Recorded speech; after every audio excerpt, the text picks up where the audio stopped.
Hola a todos de nuevo, bienvenidos a Terror Desconocido. Hoy voy a voy a hablaros más bien sobre el neogótico italiano. El neogótico italiano, surgió a partir precisamente del gótico italiano. Era una adaptación a los tiempos modernos del gótico italiano. El gótico italiano surgió a finales de los años 50 y sobre todo durante los años 60 como una variación del gótico inglés que estaba imperando en las películas de la Hammer. Esas películas dirigidas por Terence Fisher, sobre todo por Freddy Francis, y bueno, pues los italianos digamos que tomaron el gótico inglés e hicieron una variedad propia, una variedad que era más colorista, digamos más truculenta a nivel de violencia, a nivel de sangre. Eran películas que también, digamos, tomaban esos elementos del cine de terror de la Universal, elementos más expresionistas, y pues tuvieron una forma particular de ver el terror gótico que era diferente a la de los ingleses. Era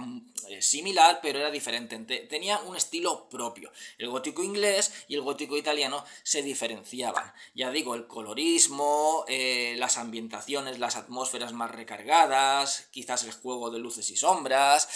De hecho, que Roger Corman, para realizar sus películas de terror gótico, sobre todo las que estaban adaptadas en historias de Edgar Allan Poe, ese ciclo que hizo de películas basadas en historias de Poe, bueno, pues tomó parte del gótico inglés y del gótico italiano para crear su propio estilo. El gótico italiano, bueno, pues tenemos a muchos nombres, como es Ricardo Freda, como es Antonio Margheriti, pero sobre todo Mario Bava fue quien sentó las bases de ese terror gótico y además fue quien creó el giallo que después ya se explotó gracias a Dario Argento.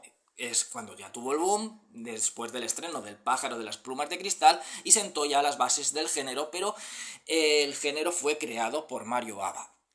Entonces, a finales de los 70 y principios de los 80 surgió esa tendencia que era el neogótico, el nuevo cine gótico, cuando ya en los 70 prácticamente había desaparecido, precisamente por la entrada de los yalos. Si bien en Inglaterra pasó lo mismo con el gótico inglés, ya estaba perdiendo fuerza lo que es el terreno del cine de terror gótico en pos de un cine de terror moderno. Ya habían surgido directores en Estados Unidos, esos directores de cine de terror moderno, como John Carpenter, como Top Hooper, George Romero, Wes Craven. Entonces había una nueva tendencia dentro del cine de terror y los europeos tenían que amoldarse a esa tendencia. La Hammer lo intentó, no le salió bien, de hecho que la productora Micus, y tengo un vídeo hablando sobre, digamos, pues estas dos productoras que rivalizaron durante los años 70, la Hammer y la Micus. La Micus, mientras que la Hammer era una productora que imperó durante los 60, durante los 70 imperó la Micus, porque traía un terror más moderno. Y en Italia surgieron los giallos italianos, que era como esa renovación a ese cine de terror gótico.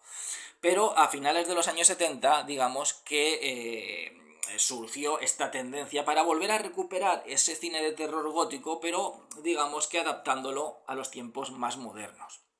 Entonces, por ejemplo, los dos grandes nombres que surgieron en esta nueva forma de ver el gótico fueron Dario Argento y Lucio Fulci, que a finales de los 70 y principios de los 80 eran los reyes del terror italiano.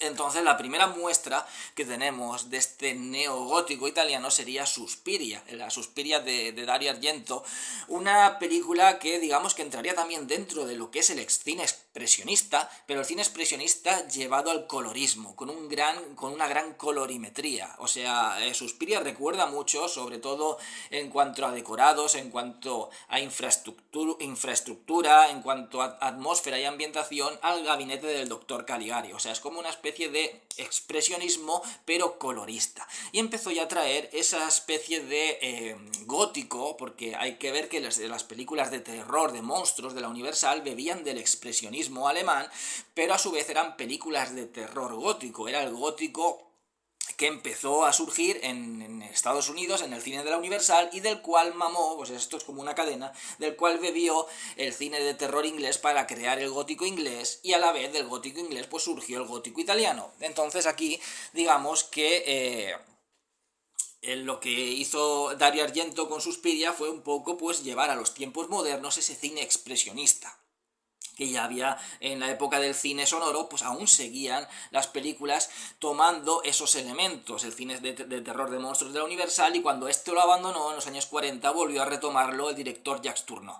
Entonces, a partir de ahí surgió esa tendencia, después del éxito de Suspiria, el tomar esos elementos de ese cine expresionista, de ese cine de terror gótico, y trasladarlo un poco pues a la época actual, con más violencia, con más sangre, con elementos visuales más modernos, más de acorde a la época en la que se estaban en la que estaban pues produciéndose estas películas. Pero surgieron, por ejemplo, Dario Argento hizo después de Suspiria la segunda parte, Inferno, de lo que sería luego la trilogía de las Tres Madres, que por cierto tengo comentada en el canal, la trilogía de las Tres Madres, las películas de Lucio Fulci, que ya entraron a principios de los 80, como Miedo en la ciudad de los muertos vivientes, El más allá, Aquella casa del lado del cementerio, El gato negro, esa versión que hizo Fulci de la historia de Edgar Allan Poe. Entonces teníamos ese conjunto de películas que entrarían dentro del denominado neogótico italiano.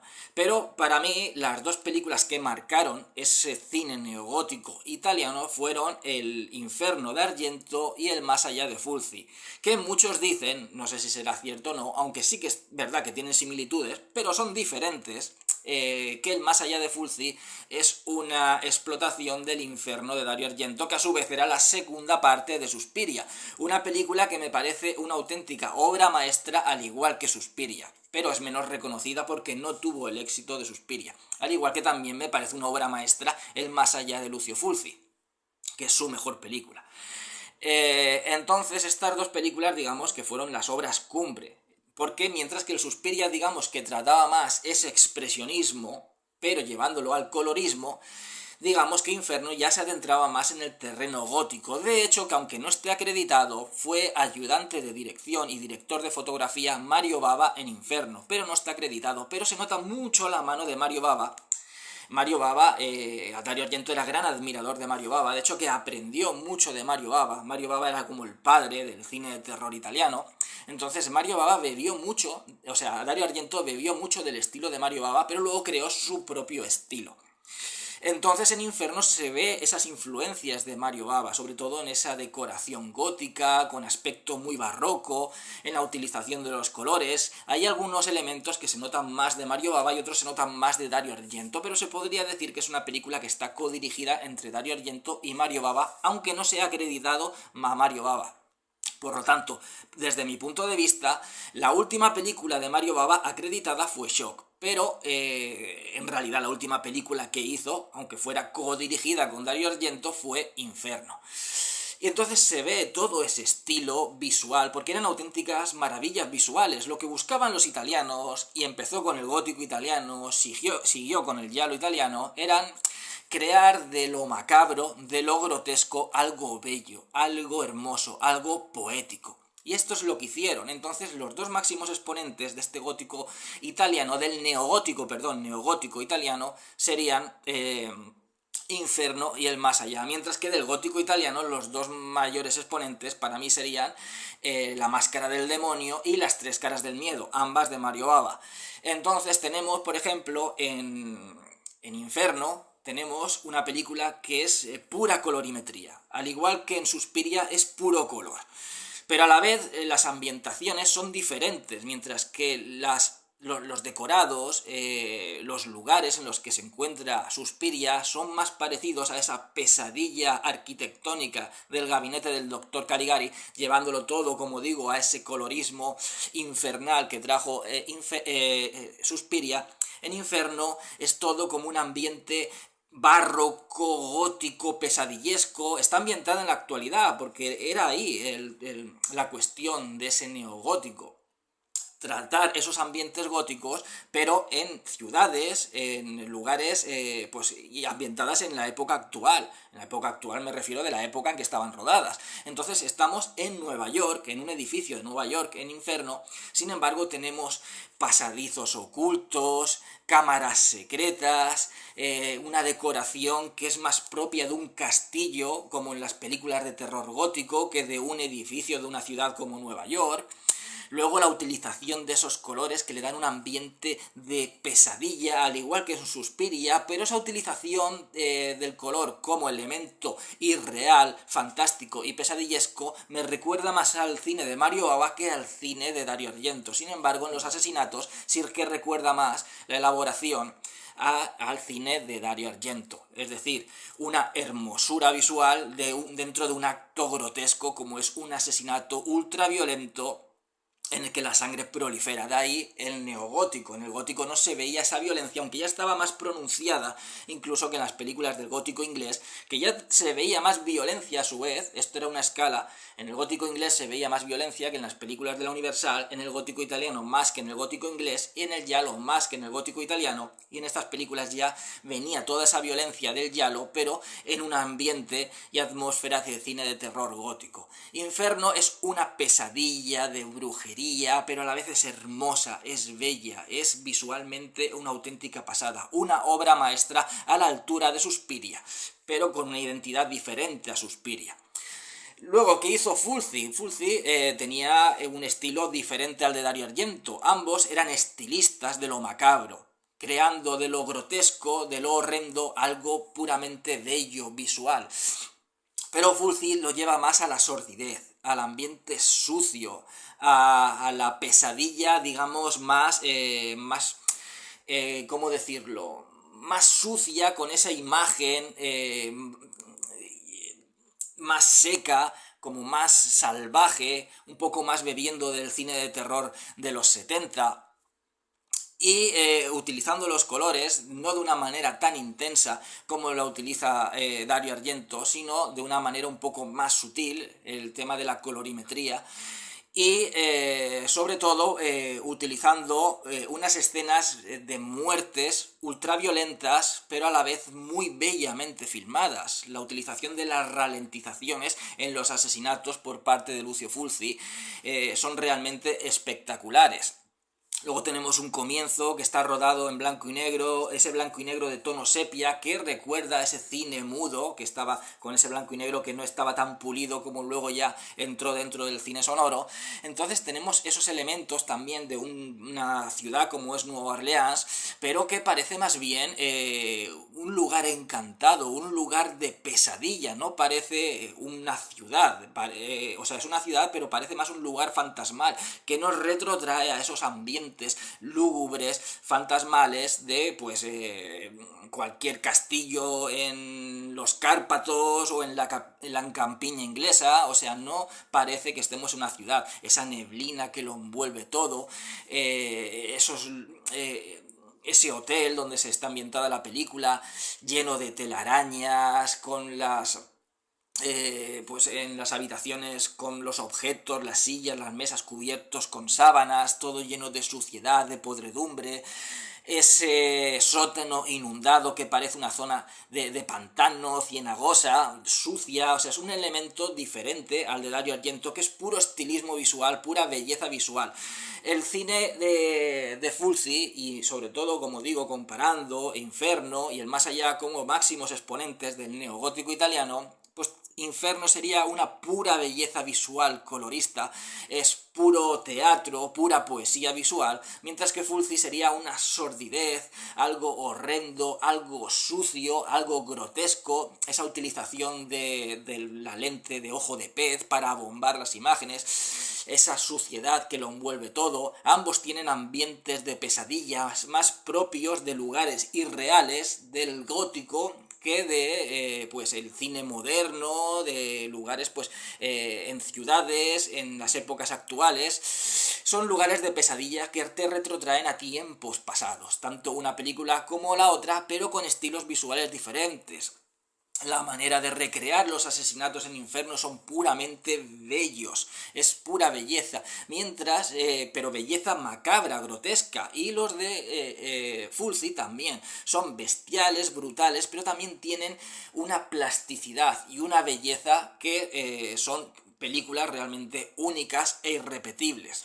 Era una manera de llevar más allá el gótico. Lo que no pudieron hacer en los 60 lo podían hacer ya en los 80. Lo llevaron más allá en cuanto a una explotación de la violencia que es pura belleza. Ambas películas es como si estuvieras dentro de una pesadilla onírica en lo que pasan, en la que suceden situaciones realmente bestiales, realmente grotescas, realmente de pesadilla, pero a la vez estás embaucado en esas imágenes porque también son bellas, cada una a su manera, mientras que Fulci busca la belleza quizás en esos asesinatos, en ciertos movimientos de cámara, en la sordidez del ambiente sucio pero a la vez bello. Argento lo busca en la poesía visual, en las luces, en lo onírico, en lo pesadillesco del ambiente irreal y onírico que le da pues un lugar totalmente fantástico, encantado, que no parece una casa o un lugar que sea de una ciudad, parece algo de otro mundo, sacado de otra época, sacado de un sueño, sacado de una pesadilla. Es algo grotesco, es algo salvaje, es algo brutal, pero algo bello. Ambas tienen escenas, como digo, pues una plasticidad visual y una belleza en los asesinatos realmente brutal. Entonces el neogótico, digamos que hubiera sido esa evolución del gótico italiano y el paso que iba a dar del giallo a la entrada en los 80 de un nuevo cine de terror moderno italiano que compitiera con el estadounidense. Sin embargo, la cosa al final pues no surgió bien, porque si bien Suspiria fue un exitazo, Inferno ya no lo fue. Más allá tampoco, o sea, ambas películas fueron un fracaso. Entonces, luego ya otro tipo de películas que se hicieron, sobre todo Fulci, Aquella casa al lado del cementerio, El gato negro, no tuvieron ese éxito que debían haber tenido para consolidar ese género dentro de lo que es, de ese subgénero dentro del género de terror. Fue una auténtica lástima. Luego lo intentó retomar el último genio del cine de terror italiano, que fue Michele Soavi, lo intentó retomar con El engendro del diablo, pero tampoco surgió. Y bueno, pues digamos que se quedó en un intento, o sea, algo parecido a lo que pasó con el underground neoyorquino, esa tendencia de finales de los 70, principios de los 80, que al final se quedó en eso, cuando algo tiene éxito, pues siguen haciendo películas. Los slashers tenían éxito y siguieron haciendo.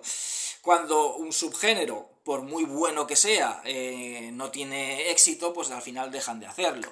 Pero realmente quería recordar este subgénero del terror porque es único, inimitable. Hoy día no se podría hacer películas de este tipo, no se podría volver a repetir aquello que hicieron en su día pues Argento o Fulci. Y bueno, son películas realmente únicas que te sumergen en un mundo de pesadilla, en un mundo horrendo, en un mundo siniestro, perturbador, pero a la vez bello. Es como un contraste, como algo que no parece no coincidir, pero que fluye a la perfección. Es pura fluidez visual. Y yo quería, bueno, pues hablaros de este neogótico italiano. Ejemplos, pues no hubieron muchos, ya digo. Los mayores ejemplos de este neogótico italiano para mí son El Inferno de Argento y El más allá de Fulci, pero también tenemos Suspiria, que digamos que Suspiria más que del gótico, digamos, bebería del expresionismo alemán, pero llevado a lo que es a esa colorimetría que le da ese aspecto infernal y único a Suspiria. Y luego tenemos también pues todo ese cine de Fulci de principio de los 80, tenemos Miedo en la ciudad de los muertos vivientes, tenemos El gato negro, tenemos Aquella casa al lado del cementerio, ya El destripador de Nueva York entraría dentro del underground neoyorquino, pero bueno, tenemos esas películas que son únicas e irrepetibles. En fin, espero que os haya gustado el vídeo. Dentro de poco comentaré otra película, que seáis todos muy felices y hasta siempre.